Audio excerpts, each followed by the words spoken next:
everyone. Welcome to the Power of Exposure. It's been a while and we're so excited to be back.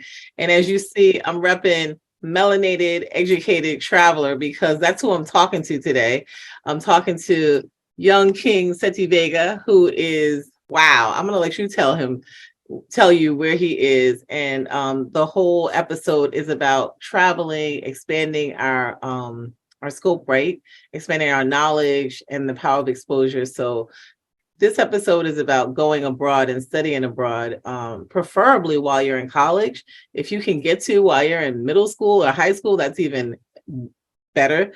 But thank you, Seti, for joining us. And tell us a little bit about who you are and where you are and how you got there.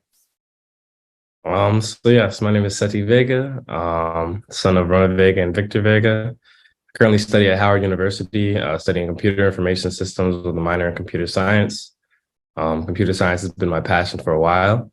And I didn't think that I'd be studying abroad, let's say 12 months ago.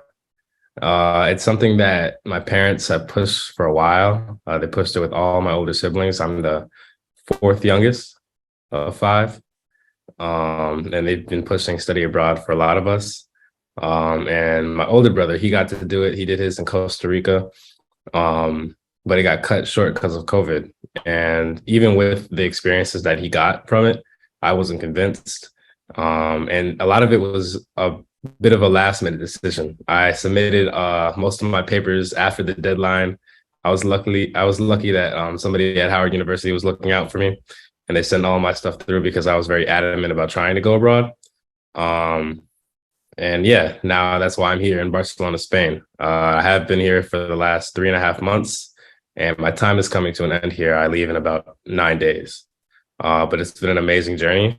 And it's something I think I can clearly say this is one of the best decisions I've ever made in my life, studying abroad. Yeah. Wow. Let me ask you this. What made you choose Barcelona? I come from a heritage of Puerto Rican-ness. My dad, he was born in Puerto Rico.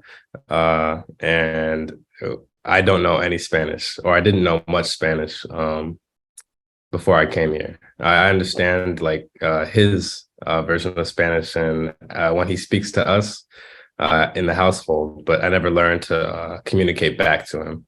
So that was a main driving factor. I think it was also a driving factor that my older brother, he chose to study in Costa Rica. I think one of the only like stipulations or I guess guarantees that I knew would take place if I studied abroad would be that it was a Spanish speaking country, so that I could enhance proficiency in the Spanish language.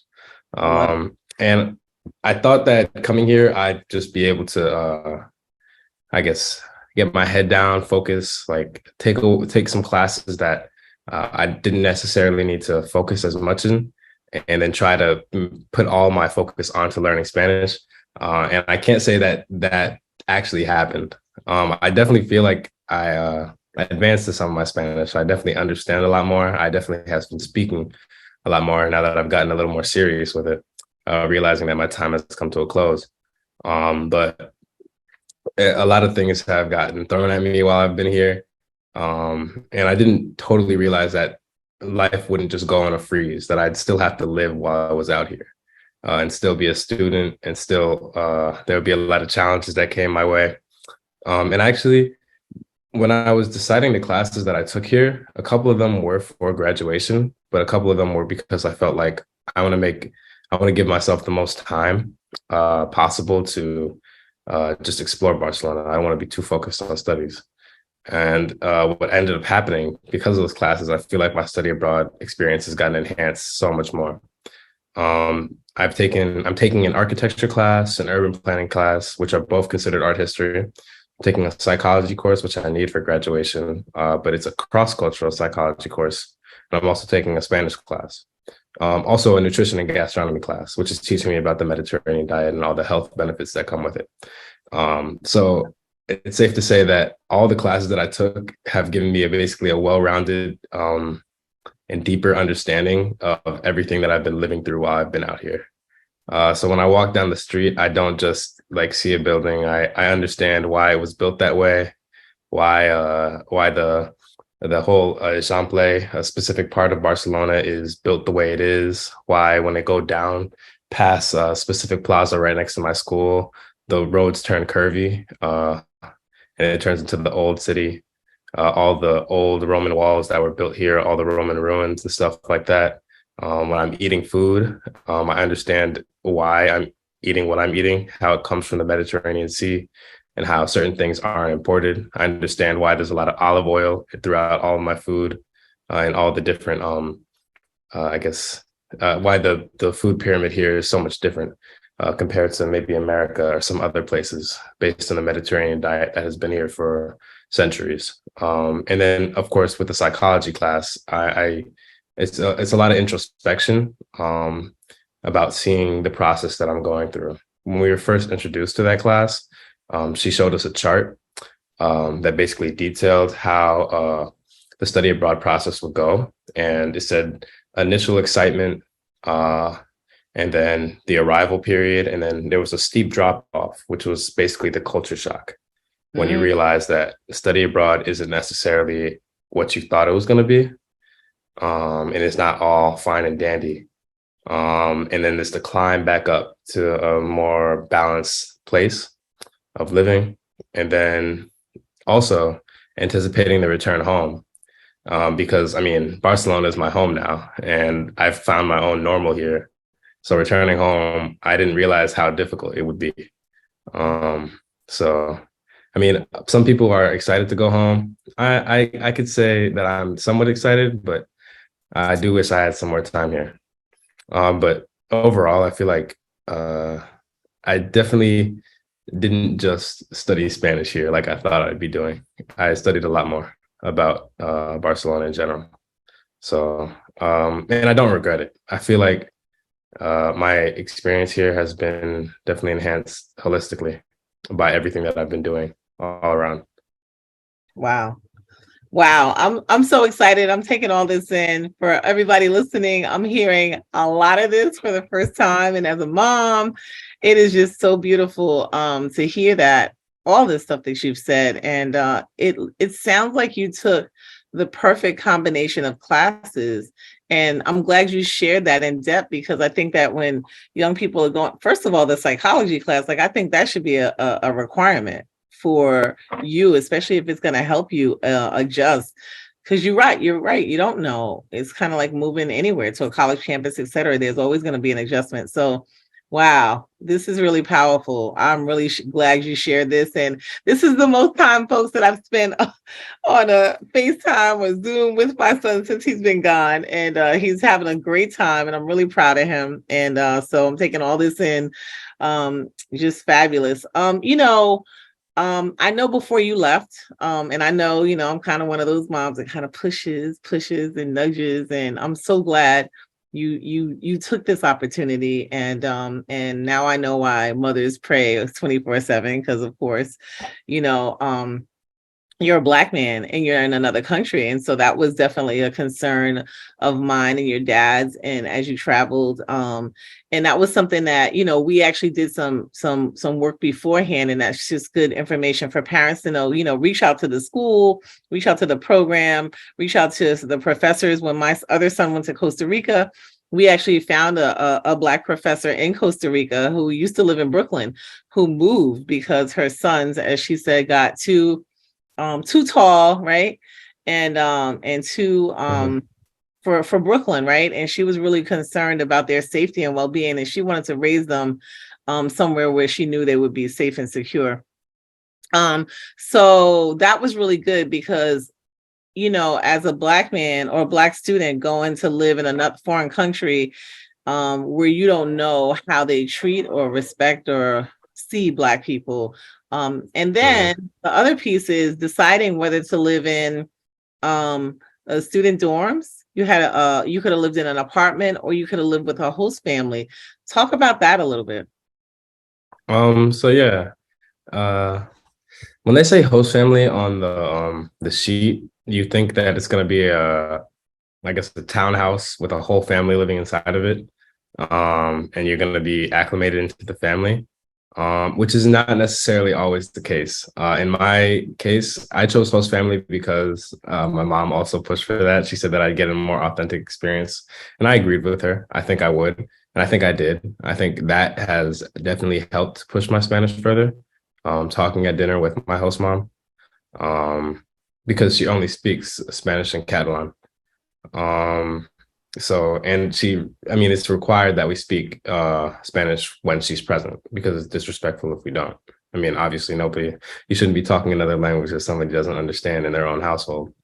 Um, but yeah, so the experience when I first got there, I guess that was the first initial culture shock because we have a family friend here who picked me up from the airport and has also been practicing Spanish, or has been practicing their English. So I was able to hold a conversation with them in English, and they wanted to talk in English with me. So I was just having a conversation. I was like, oh, okay.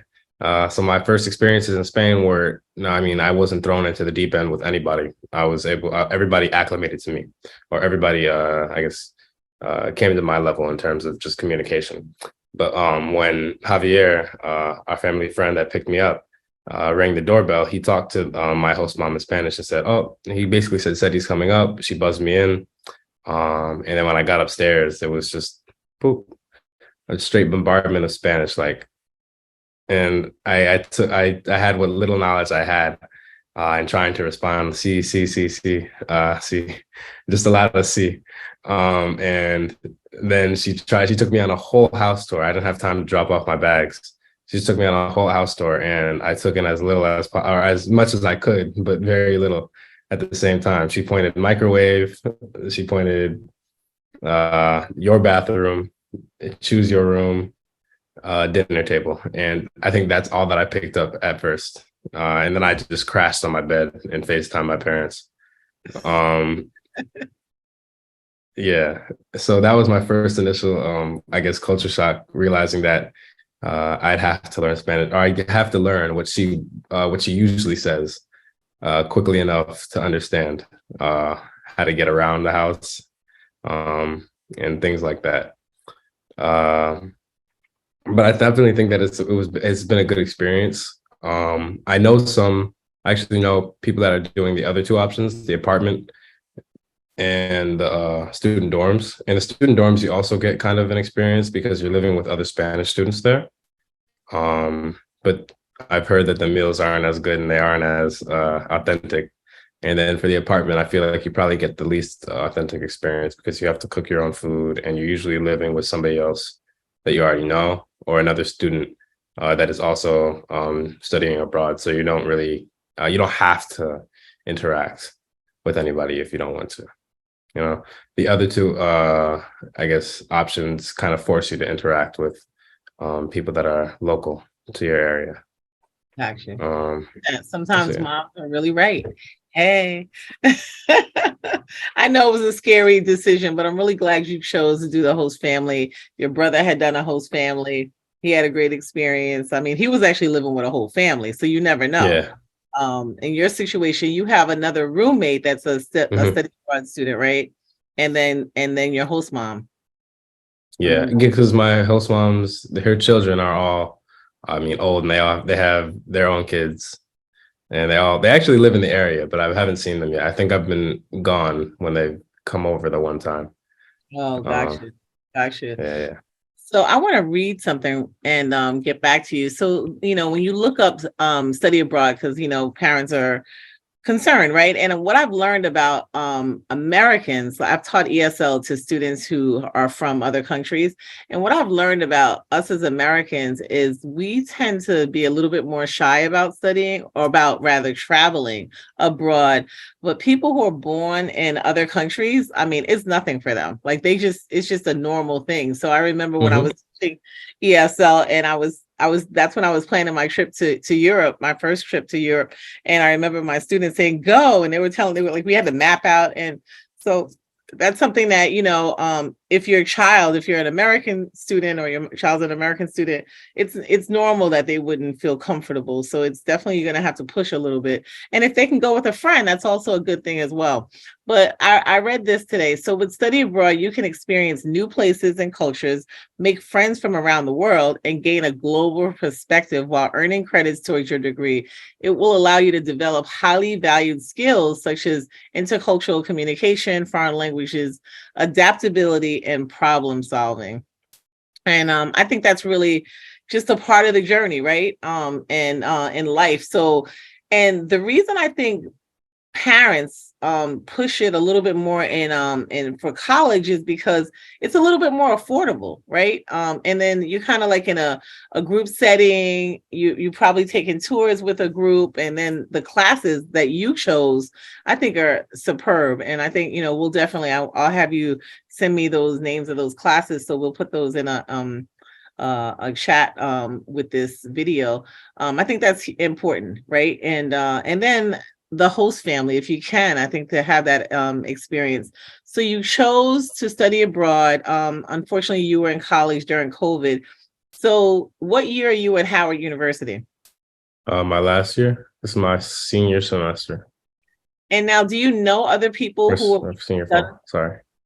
study abroad as a senior? Because that's not the norm, but you were able I think, yeah, no, I think there was one other person that went to Italy from Howard. I think she's a senior as well. Gotcha. But normally it's what I'm year? not totally sure, but it's normally it's sophomore, like second semester, or any of your junior year semesters. But yeah, I guess doing it as a senior, it's kind of like unorthodox because obviously you can't. They recommend you don't do it just in case there's like credits that don't transfer back immediately. Mhm. And yeah, and I mean, obviously you can't do it your senior spring because you have to graduate early, and then the credits won't transfer in time at all. And typically, depending on your school, you'll have to take your school's last 30 credits on campus. That's a requirement for the business school, at least at Howard University. And also it's your senior year. People are, I mean, you're just ready to get out of there. You're trying to party it up. So that was a big thing. I guess leading to my decision, I didn't know how I was gonna feel. I actually made plans to go home for homecoming because it was gonna be my last one. I looked at the plane ticket. I was like, okay, all right, I'll go study abroad. I'll come home for homecoming. I'll fly back in a couple of days after. I won't miss anything. Because yeah, that's how strong the FOMO was being my senior year, especially my senior fall. But then, I mean, I don't know. I haven't felt any FOMO at all. So, I can't lie. Fear of missing out. I got you. I'm like, wait, what's Yeah, FOMO? sorry, the fear of Right. missing out. That's right, because you didn't go Which home is for homecoming. I mean, you didn't no, go for homecoming. yeah, which is surprising, considering me as a person. I fear missing out on everything. So that was a big surprise, but I think that the experience that I got here was just so overwhelming, in a positive way, that I didn't necessarily forget about everything back home, but I just realized that this was a once in a lifetime opportunity. Even though, I mean, I did do college over COVID and I did miss out on a lot of my semesters. Um, this was an opportunity that I probably wouldn't get for a long time, considering that I was about to enter the working world, right after school, which is something that I actually am possibly reconsidering now, seeing if I could travel a little more before I start working, after I got this experience. Like a Yeah. post college gap year. I love it. I love it. Mhm. Well, I've always said this. If you started your career at 30, especially if you plan on working 30 years, which I don't think any of this generation is, but it's not a bad thing. I think seeing the world is something really impactful and positive, and I am just so happy for you and the experience that you're getting. And it's talk about fear of missing out. Ironically, what was it, 2019, that the year you graduated from high school, me and your sisters went to Spain to see your brother, to Barcelona specifically, in San Sebastian, to see your brother play in a festival there. And none of us had ever been, and it was so exciting. And you were so upset because you couldn't Yeah. go. You just graduated from high school, but you had another opportunity. And I remember telling you, go for this opportunity. It's with Google. It was the computer summer. Computer Science Summer Institute. Yeah. Yep, and Durham, and it happened to be in Durham, North Carolina, at my alma mater, North Carolina Central. And I remember how upset you were about that. And it was like, that's not fair.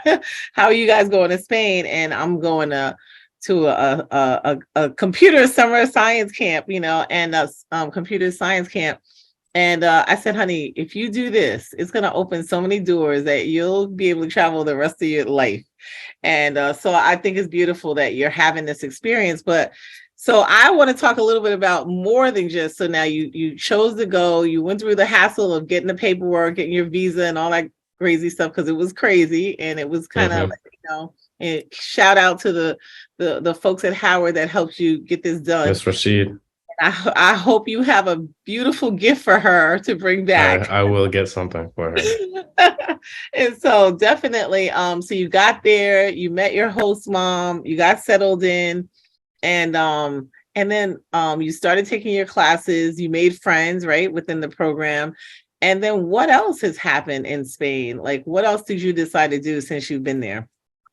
Well, I knew that it was okay, so my most recent understanding of study abroad came from my cousin Kyrie, who studied abroad his in spring of 2022. He studied abroad in London. And I only heard a couple of things when I talked to his mother a couple of times. And I think he had missed some flight to Italy and then ended up getting to fly first class to meet his friends down there. And I was like, Italy, wow. Like, that's crazy. Flying from London to Italy, just cause. I'm like, wow, I'd never get to do that. But now I'm here and I've done that. So one of the things that I've done here that I didn't think I'd be able to do or I didn't have on my plan was travel a lot. It's particularly because everything's in such close proximity. It's very cheap. Relatively cheap compared to flying from America to any place in Europe. So I guess I can just list off some of the countries I've been to. I went to Italy early in September to see a Formula One race with my brother and my friend. We were in Milan. After that, let's see, what did I do? I went to Switzerland, and then we road tripped through Switzerland. I went to Zurich, Interlaken, Lauterbrunnen, and Bern. And then we also tripped down to Chamonix, France, which is where Mont Blanc is. Wow. Let's see, what else did I do? I went to Vienna, Austria, Budapest, Hungary, Prague, Czechia. And that was like a span of 5 day, a 5 day trip because we had a really long weekend. We did all those back to back, a train trip through there. And then I went to Italy again, to Florence and Venice. Venice was amazing. And then I just came back from Morocco a couple of days ago. Wow. Yeah. Yeah, that's crazy. Every time you text me or called and said you were somewhere, I was looking at a map and I always thought I was really good at geography. And I'm like, where is he? And I just think that's so amazing. I mean, this is your first trip to Europe, correct? Yeah, I've never been here before. And you've seen like... That was my first time leaving Europe a couple of days ago, actually, in the last 3 months, technically, going to Morocco. Wow. I'm sure you have amazing stories about each. I can't wait to see the pictures, y'all. Y'all need to know that he's been there 3.5 months, and I've seen some pictures of him, selfies here, there. I saw some pictures in Switzerland, but you have given this mom, let me tell you, I'm living vicariously through you. And it's just so beautiful because you know my story. I was 18 and I was like planning on traveling the world too. And then I had a baby and got married and my life changed. And now I'm like, okay, where am I going next? So to see you living this lifestyle and being able to, what a blessing, what an honor, and blessing to your ancestors, right? And to us, that you've had this experience and are now global, And so when you said you consider Barcelona home, what does that mean? And how do you think that this is going to change your life as far as choosing where to live or work or that kind of stuff? Yeah, I understood like the I forget the word. The allure. Is that the right word? Allure? Uh allure of working remote and I guess traveling while you're doing it. Because my understanding of traveling before I did this was going to the Caribbean and laying on a beach. Did a lot of that. And we did a lot of that. And I was like, oh, that sounds nice. But I mean, I also kind of like my bed in New Jersey too. So my understanding was like, I don't always need to be in the Caribbean. Um, but now I guess now that I've traveled Europe and I get an understanding that I guess it's traveling is much more than that. While living in a place abroad, um, I can understand it much more. The idea behind working remote and wanting to live in a specific place, um, as well, if that makes sense. So going forward, I guess my mindset will, I guess, not be so limited to thinking that I have to work in America, um, find a job in America and stay there. And I definitely will consider Barcelona or at least some part of Spain as a possible place of employment in the future, if not my first place of employment, if possible. Wow. But yeah, pretty much. But yeah, I guess I consider Spain a home now, or at least Barcelona a home now, now that I've gotten to know the city. And if I were to travel again and just like make a home base and wanting like in a place where I wanted to travel and spread out again, like I did this past semester, it would probably be somewhere in Spain. Is that because of the culture, the food, the accessibility to other I think places? it's a mix of all of those. Definitely the accessibility, but also the culture too. I think I definitely resonated with a lot of, I guess, the festivals that they've had here that I've been able to partake in, and also the diversity that I found here. Um, One of the reasons that I chose Spain, or rather, one of the reasons that I chose Barcelona over Madrid was I was told about the amount of diversity that I'd find in Barcelona compared to Madrid. And I guess in the Catalonia region in general, you'd find more, especially being on the Mediterranean Sea. I guess all the people that usually come to Spain, I guess, find it easier to settle in Barcelona, considering its proximity to everything else rather than Got inland. So I definitely see a lot more Black faces here than I feel like I would up north or towards the center. right. So yeah, that's also a welcoming feeling. Mhm. Um, but yeah, I think anything on the coast of the Mediterranean, I definitely feel more comfortable with as far as making a home base. But this specifically because of my want to learn Spanish as well. Gotcha. Gotcha. Well, I mean, you kind of got the best of both worlds. You got a beautiful ancient city and you got the ocean right there. Well, the sea, the beaches are right there. The weather is probably a little similar to home or maybe a little bit different. I'm A not little sure. bit warmer actually. Warmer. It's I don't know how cold it is back there.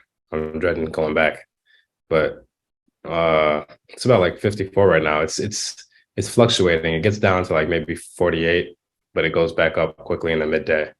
Gotcha. Gotcha. And that's Mhm. that's wonderful. I'm glad you mentioned Black faces.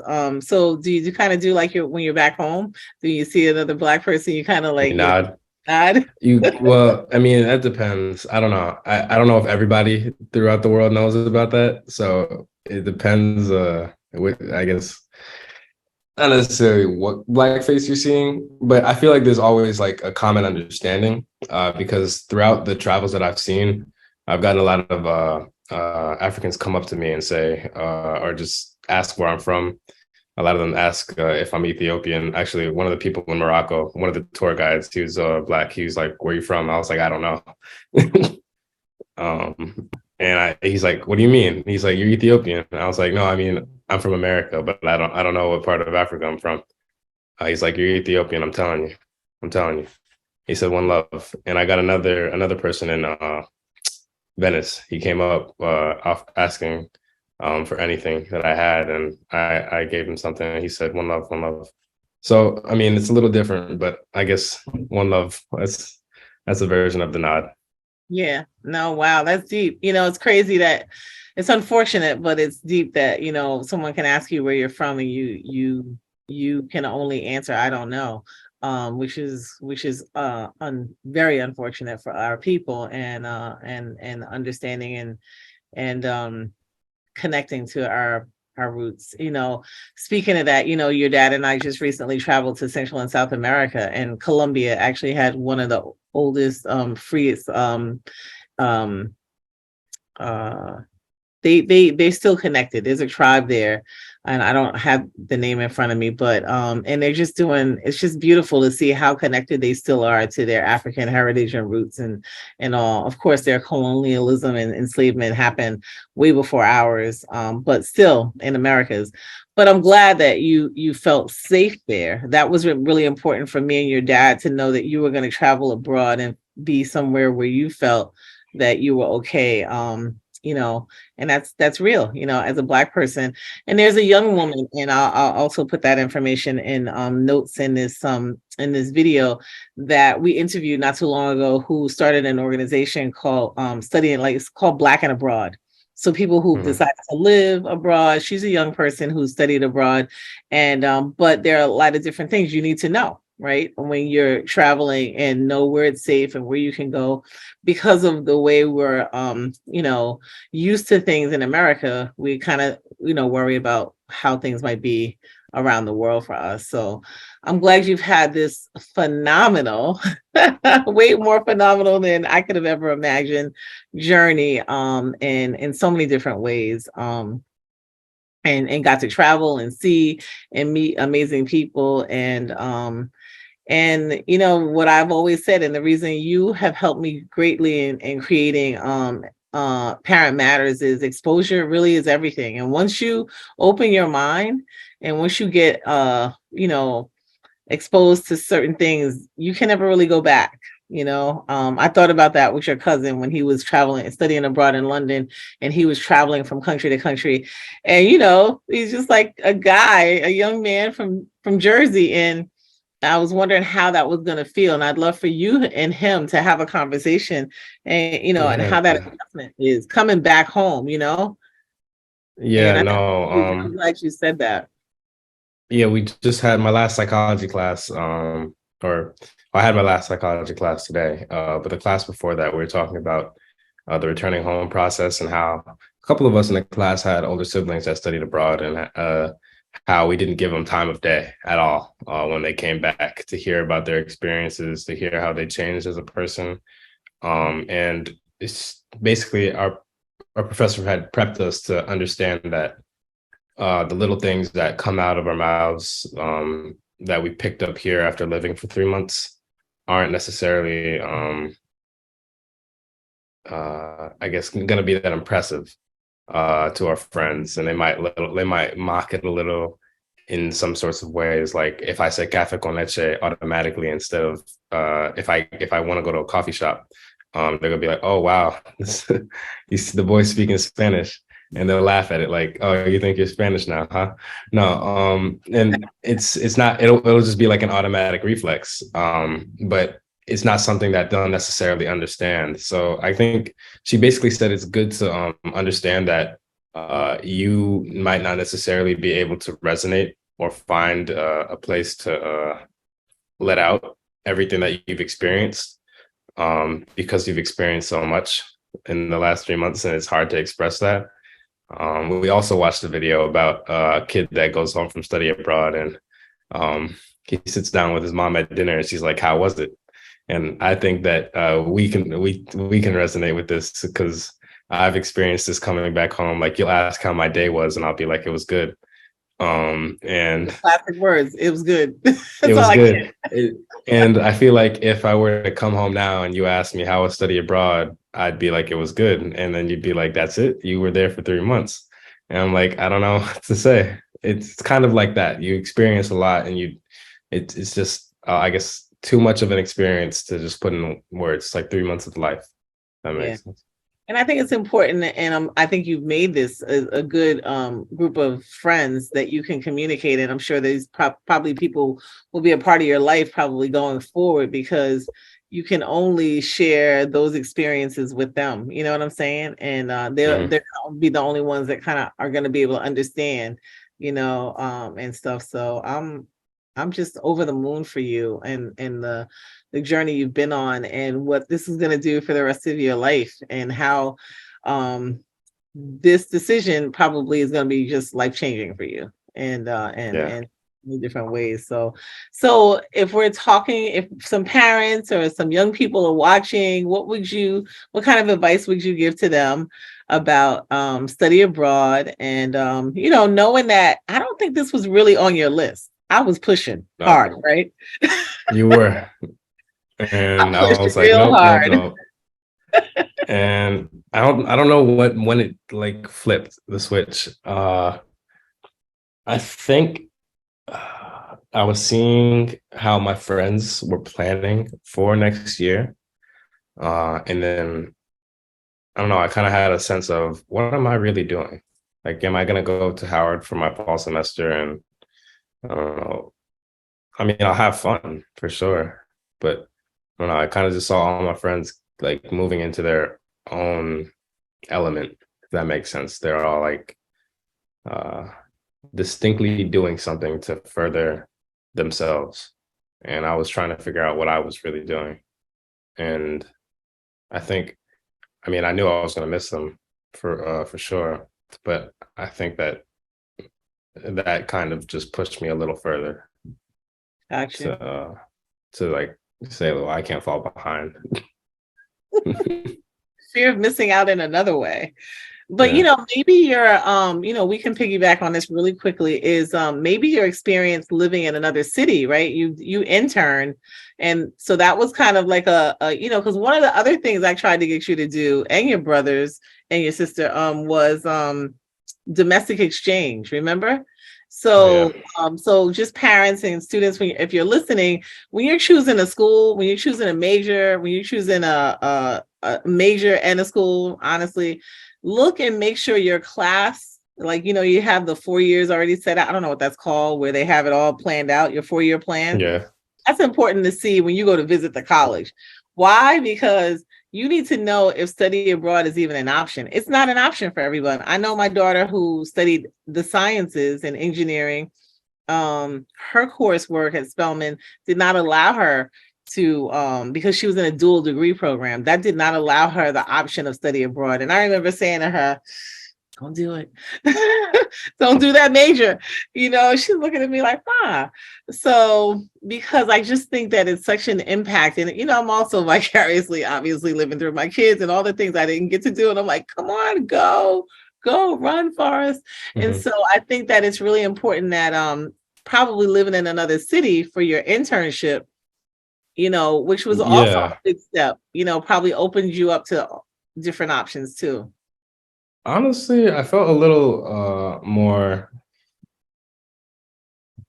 not overwhelmed. Well, I definitely felt more free throughout the year or the summer, considering that I was working throughout the day on like a specific project, and then going back home and not having to do homework, unless I was behind on that project. But getting to California, I was doing a internship with Facebook out there, software engineering internship, for 12 weeks. So around the same time, like 3 weeks less than I have been out here. Oh, wow. Um, and I was introduced to a whole group of new people similar to here. But I think I felt a little more overwhelmed stepping out of my residence in California. I was like, wow, I'm really here. If that makes sense. I'm not sure. I think that going to California and experiencing just a new place, a new environment, a whole bunch of new people kind of prepped me for the experience I'm having now, which has, I think, maybe enhanced my study abroad experience, because I was maybe able to get over those specific instances or those specific things. I understood how to or not interact, but I understood how to approach a new group of students. Can you still see me? Yeah. Uh-huh. Okay. Yeah. My computer shut off. I understood how to approach a new group of people. I understood what it meant to be in a new place, even though it wasn't the same place. I understood I guess that I would be having to do work. I kind of understood how to balance a little more. So the only main hurdle here was just the culture, I think. So that experience over there, I guess, kind of fed directly into how I guess, took in everything when I first got here. Gotcha. No, I love it. Yeah, because I mean, when I think about the sixth grade setting, I don't know if you would ever have done this. And so I think that's really important. The other thing I was saying and encouraging parents to consider, and I try to get you to consider, is domestic exchange. And I really try to encourage my kids to go to schools and choose majors that would allow them to do one or the other or both. Because I was trying to like, Seti, so you could do this if in sophomore year, then you could do this in junior year, and pushing. And so because if you go to an HBCU, just so you know, folks, you could do a domestic exchange at a PWI if you wanted to, and vice versa. I've known folks who've gone to PWIs and then did a semester at an HBCU. So these are great questions to ask when you're shopping around for schools before you're even applying, because you don't want to get there, get into your major, and then find out that you're shut out of certain opportunities because of where you're at or what your major is. So this is investigative work that you can do and plan for. So to all the 9th, 10th, 11th, 12th graders out there, would you say do it? Oh, yeah, definitely. Yeah, no. I feel like a lot of people might consider it like a semester missed, but I feel like I've missed nothing. And I dread the me that is in another universe right now, alternate universe, currently at Howard University, because I'm sure he's having fun, but he doesn't know what he missed out on. Wow. That's deep. Wow, that's pretty deep. So to the parents who have some fears and concerns. First to the students, I guess, that may have some fears about missing out with their friends, try to convince them. Maybe bring a friend with you. I know my older brother, he went with his college roommate to Costa Rica. So he brought a piece of home with him. And I guess, yeah, if you feel like you're going to be missing your friends or missing experiences with your friends, convince them that you guys can have great experiences if you go abroad together. And also understand that there are certain abroad programs out there that actually could end up being cheaper than being on campus in America. And that's also to the parents as well that are paying for their students' education. No, that's a good point. I'm glad you said that, because maybe a lot of parents don't consider it because maybe they think it's going to cost them more. I don't think in any case it's ever cost more to go study abroad, but I don't know. Yeah, typically around the same, maybe less. Sometimes more if you do specific programs. Like some programs make you travel around different countries. So those might be a little more expensive. But I guess with just coming off of COVID, a lot of programs, I don't think they're charging too much because sometimes they're in need of students. Gotcha. And I'm actually glad you didn't go with someone you know, because I know something you've said to me in the past is, Mom, how do you generate conversations and meet people kind of like out of thin air? And you've had to learn how to do that, right? Yeah, but I think that my thing is, or I guess my amazement with you is that you do it with people that you don't necessarily have much in common with. Like I don't think I have a problem generating friends when I need to, or going to a place where I need to. It's more so that you can hop on a ferry ride from Hoboken to Battery Park and then know the guy's story at the end of it, and you look nothing like him. Hey, we're all human beings. We all have the same pain and joy. We all bleed the same. So yeah, and yeah. Well, I'm really proud. So anything else to say to the kids and parents or before we close? And I'm really proud of you. I'm just so excited. As a mom, as a parent, I'm full to know that this has shaped who you are and you're a global thinker now. You're gonna see anybody and everybody you come across very differently now. And that's really important. Yeah, I'm very like I'm so glad I took this psychology course here. We've learned so much, so many different concepts about like I guess ethnocentric flexibility, being able to adapt to cultures and instead of shutting yourself off. And then like cultural icebergs, how somebody might do something a different way here, but not necessarily just understand or seeing it, like seeing the difference, but understanding what the difference has led to. So, like for example, the Franco dictatorship that took place here and ended in 1975 with Franco's death. I think at some point there was a ban on public displays of affection.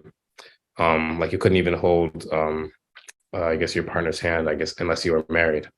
Um, and the idea of PDA here isn't existent the same way it is in America. Say And idea of what? public display, the ideas of like public displays of affection here aren't like a thing. Like you don't, there's no term for PDA because it's just you're showing affection to your partner and it's normal. Gotcha. But back in America, people feel uncomfortable when you show affection, and that just shows like I guess the differences in culture, and why those take place throughout. Like I guess um, the Wait, effects through history, the I guess the lingering effects that history have on a certain place. Does that make sense? It's similar to in Spain versus America, and how the temperance movement in America has had a negative effect on the prohibition and temperance has had a negative effect on how Americans consume alcohol because there was a ban in the past and people consider it something sacred. Does that make if that makes sense? So you see it like I guess a whole bunch of differences in cultures, of course, but then you get to understand the little nuances of why they are how they are. So I definitely recommend picking if you have the option to pick courses when you study abroad, not just tailored towards your graduation, pick stuff that will enhance your experience while here. That makes sense. That makes a lot of sense. And I don't know if you got a chance to do any of this, but when I was in Spain or wherever I travel, honestly, I always want to know how our people and Africans have shaped or were treated or, in that historical context. I don't know what you were able to, and if you did any research in any of the places you traveled to, but whatever I didn't do while I was on the trip, I got home and I was like, well, what was it like for, Black folks or Africans in Spain? And, we Mhm. know all about the Moors. And did you Yeah. come across any of that while you were there? Not necessarily, and I think that's because I didn't really travel through Spain too much. I traveled to other places. I'm not sure of the presence of Africans throughout. Well, I know about the Moors, but I don't know too much, so I'll do a bit of research when I get home. But I would assume that they traveled to Spain through Northern Africa and most likely to Southern Spain. And I didn't make it to Southern Spain, so I'm not sure of much of the history. Usually, when I go to a different place, we'll do a walking tour, and they'll usually tell us all about the different history and culture that took place in those specific areas. But yeah, I didn't get to learn too much about, I guess, the Africans in Spain, but that is some research that I'll have to do when I get home, if not here. It sounds like you got a really nice 3-month taste of a lot of different cultures, a lot of different cities throughout Europe, and you got to Africa for the first time in your life in Morocco. And so now you can now build out your plan, right? And now I understand Mhm. why you're like, maybe I don't want to go to work right away. Maybe I want to continue this journey. And that's another reason why I know I also tried to get each of you guys to do a gap year before going to college to get an opportunity to either do Peace Corps or any kind of gap year program that would allow you, because we know a young man from Teaneck that actually did a program and ended up in Tanzania for a Mhm. semester. And so those global experiences are just like there's no understanding. It's really hard, and that's why I'm so glad we're doing this the Power of Exposure show about this, because I can imagine the fear. I've been in fear since you left here. I've been in fear the whole time you were making the application and everything, but I had to, my mom raised me to say that, you know, your children are your gifts, but you got to let them explore the world and experience things, and you can't control everything. So, and I know your ancestors are wrapping around you. So I'm glad you've had this experience, and couldn't be prouder, because you're actually the only child in our house so far who's had a whole semester of study abroad. And now your sister, Mhm. I'm sure, will, now she'll probably do it for try to do it for four whole years if she could. So, but Actually, I know a guy here who's it's insane what he's been doing. My friend Marcos, he uh-huh. just came from Uganda. He's here in well, he's here in Barcelona and he's going to Chile next semester. So he's already on 3. And I think he's gonna try to do it until he can't anymore. He's in college. Yeah. You know what college he's at? Actually, no, I don't know. Well, you know, there is a the school Teji went to, LIU, has a global, it's a global something program, and I can't remember the exact name of it, but literally you study for 4 years in different regions of the world. So like one region is like the Australia, that continent. So it's like different continents. Then it's Asia, then Africa. And so yeah, and it's global studies, a global studies degree. Mhm. So really interesting. So hey, maybe you'll go back and get another degree. Maybe. Continue traveling. Well, thank you so much, darling. I really appreciate your time. I know we're all like on this time difference and trying to connect, but really excited your for your journey. I'm excited to hug you when you get back home, and for however long you'll be back home, because I know you're probably going to jet again, and excited for your next semester and last semester at Howard University, and how many young people that you're gonna um move forward and encourage to do the same, you know. And I hope that you're very vocal as you meet people throughout your life, and encouraging them to visit the world. So, and hey, you're my travel partner. We share a birthday week, y'all.